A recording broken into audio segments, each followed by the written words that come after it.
ধর্ম বিষয়ক মন্ত্রী মহোদয় অনুগ্রহ করিয়া বলিবেন কি, সাতক্ষীরা জেলায় সরকার কর্তৃক গৃহীত মডেল মসজিদ ও ইসলামিক সাংস্কৃতিক কেন্দ্র নির্মাণ প্রকল্পের আওতায় কতটি মডেল মসজিদ নির্মিত হয়েছে, কতটি নির্মাণাধীন রয়েছে এবং এসব প্রকল্পে মোট কত অর্থ ব্যয় হয়েছে? এছাড়া জেলার বিভিন্ন ধর্মাবলম্বী জনগোষ্ঠীর ধর্মীয় উপাসনালয় উন্নয়নের লক্ষ্যে মন্দির নির্মাণ বা সংস্কারের জন্য সরকারের কোনো প্রকল্প গ্রহণ করা হয়েছে কিনা? ধন্যবাদ মাননীয় স্পিকার। মাননীয় সদস্য, আপনাকে ধন্যবাদ। তারকা চিহ্নিত প্রশ্ন 2, 3, 4, 5 সংসদে উত্থাপিত হলো। মাননীয় ধর্ম বিষয়ক মন্ত্রীর পক্ষে মাননীয় স্বরাষ্ট্রমন্ত্রী জনাব সালাউদ্দিন আহমেদ। ধন্যবাদ আপনাকে। ধন্যবাদ মাননীয় স্পিকার। আমি ধর্মমন্ত্রীর পক্ষে প্রশ্নের জবাব দিচ্ছি। মাননীয় সদস্যকে ধন্যবাদ জানাই। প্রতিটি জেলা ও উপজেলায় একটি করে 560টি মডেল মসজিদ এবং ইসলামিক সাংস্কৃতিক কেন্দ্র দ্বিতীয় সংশোধিত শীর্ষক প্রকল্পের আওতায় সাতক্ষীরা জেলায় নির্মিত মডেল মসজিদের সংখ্যা 5টি, নির্মাণাধীন মডেল মসজিদের সংখ্যা 3টি এবং এইসব প্রকল্পে মোট ব্যয়িত অর্থ, এটা আমি লক্ষ টাকায় পড়ছি, 9,801.18 লক্ষ টাকা। এছাড়া হিন্দু ধর্মীয় কল্যাণ ট্রাস্টের মাধ্যমে 2025-26 অর্থ বছরে সাতক্ষীরা জেলার জন্য 8,72,000 টাকা বরাদ্দ প্রদান করা হয়েছে। সাতক্ষীরা জেলার বিভিন্ন ধর্মাবলম্বী জনগোষ্ঠীর ধর্মীয় উপাসনালয় উন্নয়নের লক্ষ্যে মন্দির নির্মাণ এবং সংস্কারের কোনো পরিকল্পনা আপাতত নাই। ধন্যবাদ মাননীয় স্পিকার। মাননীয় মন্ত্রী, আপনাকেও ধন্যবাদ। মাননীয় সদস্য জনাব মোহাম্মদ আব্দুল খালেক একটি সম্পূরক প্রশ্ন করতে পারেন। ধন্যবাদ আপনাকে। ধন্যবাদ মাননীয় স্পিকার। ইতিমধ্যে সাতক্ষীরা জেলা হেডকোয়ার্টারে মডেল মসজিদ নির্মাণের জন্য স্থান নির্বাচন করা হয়েছে এবং অধিগ্রহণের প্রক্রিয়াধীন, কিন্তু জেলা হেডকোয়ার্টার থেকে যেখানে মসজিদ নির্মাণ করা হচ্ছে জায়গাটি অনেক দূরে, জনবসতিহীন, সেই এলাকায় কোনো জনবসতি নাই। এই জন্য সাতক্ষীরাবাসীর দাবি হলো মডেল মসজিদটি যেখানে করার জন্য পরিকল্পনা গ্রহণ করা হয়েছে সাতক্ষীরা শহর থেকে 3 কিলোমিটার দূরে, সেখানে জনগণ থাকবে না এবং সেখানে মসজিদ চলবে না। এই জন্য আমার প্রশ্ন হলো যে মসজিদটি এই দূরবর্তী এলাকা থেকে জেলা হেডকোয়ার্টারে অর্থাৎ জেলার প্রাণকেন্দ্রে স্থাপন করার জন্য কোনো পরিকল্পনা গ্রহণ করবেন কিনা মাননীয় মন্ত্রী? ধন্যবাদ মাননীয় স্পিকার। ধন্যবাদ মাননীয় সদস্য। মাননীয় মন্ত্রী।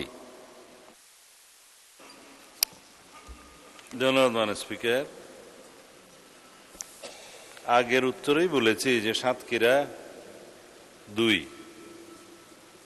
নির্বাচনী এলাকায় এই প্রকল্পের আওতায় 3টি মডেল মসজিদ আছে। জেলা মডেল মসজিদের জমি পাওয়া যায়নি, মাননীয় সদস্য যা বলেছেন। সদর উপজেলা মডেল মসজিদের নির্মাণ কাজ চলমান এবং দেবাহাটা মসজিদের উদ্বোধন করা হয়েছে। মাননীয় সদস্য যেটা প্রশ্নে বলেছেন যে জেলা হেডকোয়ার্টারের মডেল মসজিদ নির্মাণের যেহেতু এখনো পর্যন্ত ভূমি অধিগ্রহণ প্রক্রিয়া সমাপ্ত হয়নি এবং যেখানে ভূমি অধিগ্রহণের চেষ্টা করা হচ্ছে সেটা অনেক দূরে, তো সেই ক্ষেত্রে মন্ত্রণালয়ের পক্ষ থেকে আমি এই আশ্বাস দিতে পারি যে পুনরায় মাননীয় সংসদ সদস্যদের সাথে আপনার সাথে আলোচনা করে জেলা পর্যায়ে মডেল মসজিদটি কোন স্থানে নির্মাণ করা সকল জনগোষ্ঠীর জন্য, মুসলিম জনগোষ্ঠীর জন্য সুবিধাজনক হবে সেটা পুনর্বিবেচনা করে আবার ভূমি অধিগ্রহণের কাজটি শুরু করা যায়। ধন্যবাদ মাননীয় স্পিকার। আপনাকেও ধন্যবাদ মাননীয় মন্ত্রী। এ প্রসঙ্গে একটি সম্পূরক প্রশ্ন করবেন নোয়াখালী 2 আসন থেকে নির্বাচিত মাননীয় সদস্য জনাব জয়নাল আবেদিন ফারুক। ধন্যবাদ। মাননীয় স্পিকার, আসলে আমাদের অনেক নবীন এরাই প্রশ্ন করবে, আমরা ওনাদের থেকে প্রশ্ন নেব। তো কিন্তু মোহাম্মদ আব্দুল খালেক সাতক্ষীরা 2, 3, 4, 5 প্রশ্নে একটা বিষয় আমার সামনে আমি জেনে নিতে পারতাম, কিন্তু মাননীয় স্বরাষ্ট্রমন্ত্রী আজকে ধর্ম মন্ত্রণালয়ের দায়িত্বে, আজকে এই সংসদে এই মুহূর্তে। তো ওনাকে একটা বিষয় আমি সকল সংসদ সদস্য জাতির জন্য জানা দরকার। বিগত 16টি বছরে এই মসজিদগুলোতে মডেল মসজিদের নামে অ্যাপয়েন্টমেন্টের নামে কি একটা ইসলামিক অ্যাপয়েন্টমেন্ট দেয় ওনারা, এই নামে 13 কোটি টাকার বাজেট মডেল মসজিদের জন্য 21 কোটি টাকা পর্যন্ত হয়েছে। তার উদাহরণ আমার নির্বাচনে, তখন আমি বিরোধী দলের এমপি ছিলাম। এই বিষয়গুলো একটু তদন্ত করার দরকার। এই টাকাগুলো এত অপচয় হয়েছে যে এখন নতুন মসজিদের দরকার নেই। আগে যারা অতীতেই 13কে 21 করেছে এই বিষয়ে সব মসজিদগুলো ভেঙে পড়ে যাচ্ছে।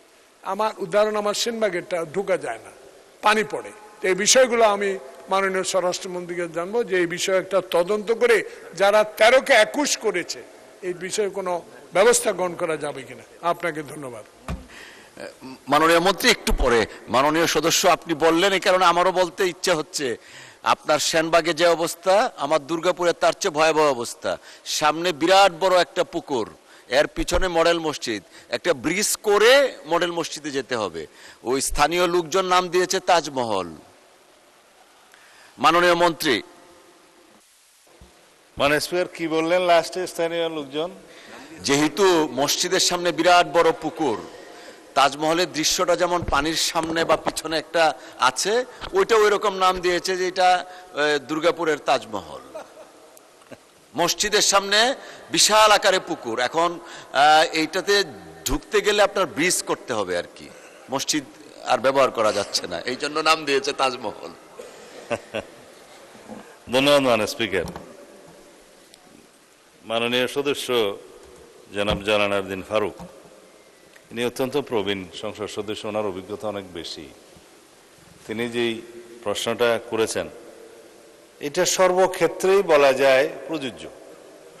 বিগত আওয়ামী ফ্যাসিবাদী সরকারের সময়ে অর্থ লোপাটের বিভিন্ন প্রকল্প নেওয়া হয়েছে। আমি এখানে বলছি না যে পদ্মা সেতুর মতো দুর্নীতি এখানে হয়েছে, তবে ইসলামের নামে মসজিদের নামে তারা যা করেছে সেটা অত্যন্ত গর্হিত কাজ। মডেল মসজিদ অবশ্যই ভালো উদ্যোগ, কিন্তু এই মডেল মসজিদ নির্মাণের জন্য প্রকল্প ব্যয় প্রাক্কলন সেটা যথাযথ হয়েছে কিনা এটা একটা খুবই যুক্তিসঙ্গত প্রশ্ন। 13 কোটি ব্যয় 21 কোটিতে বৃদ্ধি হয়েছে। দেবপ্রিয় ভট্টাচার্য সাহেবের যে হোয়াইট পেপারটা প্রকাশিত হয়েছে, আমি কয়েকদিন আগেও বাজেট স্পিচে বলেছি, তাতে এরকম মেগা প্রকল্পে মেগা দুর্নীতির জন্য মেগা বাজেট করা হয়েছে এবং সেটা সময় বৃদ্ধির ক্ষেত্রে 5 বছর থেকে 7 বছরও সময় বৃদ্ধি করা হয়েছে। আর প্রাক্কলিত ব্যয় কয়েক গুণ বৃদ্ধি করা হয়েছে। দুর্নীতি করার জন্য প্রাক্কলনের মধ্যেই আগে ঢুকেছে, তারপরে দুর্নীতি হয়েছে, সময় বৃদ্ধি হয়েছে, ব্যয় বৃদ্ধি হয়েছে, তার উপর এখন 13 কোটি থেকে 21 কোটিতে কিভাবে গেল?